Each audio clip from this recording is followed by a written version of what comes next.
वहीदा रहमान एक ऐसी एक्ट्रेस जिनकी एक्टिंग के लोग आज भी दीवाने हैं और चौधरी का चांद फिल्म का जब नाम आता है तो वहीदा रहमान की तारीफ करते लोग थकते नहीं हैं। और आज इनसे जुड़ी ही एक दिलचस्प किस्सा हम आपको सुनाने जा रहे हैं। आदाब, आप देख रहे हैं आवाज वॉइस और मैं वो आपके साथ अमीना माजिद। वहीदा रहमान जिन्होंने 16 साल की उम्र में फिल्मों में कदम रखा और अपनी कमाल की एक्टिंग से सबको दीवाना बना दिया। पर क्या आप जानते हैं, फिल्मों में कदम रखने से पहले वहीदा रहमान को नाम बदलने की सलाह दी गई थी और इसके पीछे वजह थी उनके नाम का ग्लैमरस ना होना।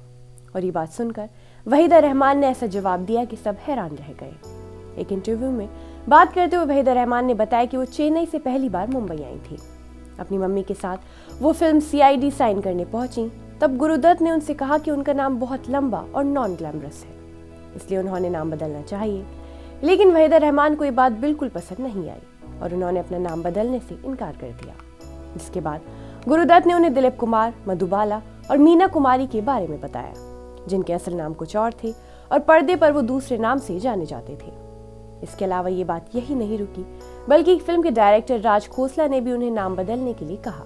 राज खोसला ने उनसे कहा कि जो भी न्यू कमर आते हैं वो उन्हीं की शर्तों पर फिल्मों में काम करते हैं। लेकिन 16 साल की वहीदा रहमान अपनी बात पर अड़ी रही। उन्होंने कहा कि ये नाम उनके माता पिता ने बहुत प्यार से रखा है, इसलिए वो अपना नाम कभी नहीं बदलेंगी। वो लोग उन्हें वहीदा के नाम से बुला सकते हैं, बाकी लोग उन्हें वहीदा रहमान के नाम से ही जानेंगे। और यहाँ वहीदा रहमान की जीत हुई और कुछ वक्त बाद मेकर्स ने उनकी बात मान ली और वहीदा रहमान के नाम से ही उनका फिल्म साइन की गई और आज तक लोगों के दिलों पर वो राज कर रही हैं।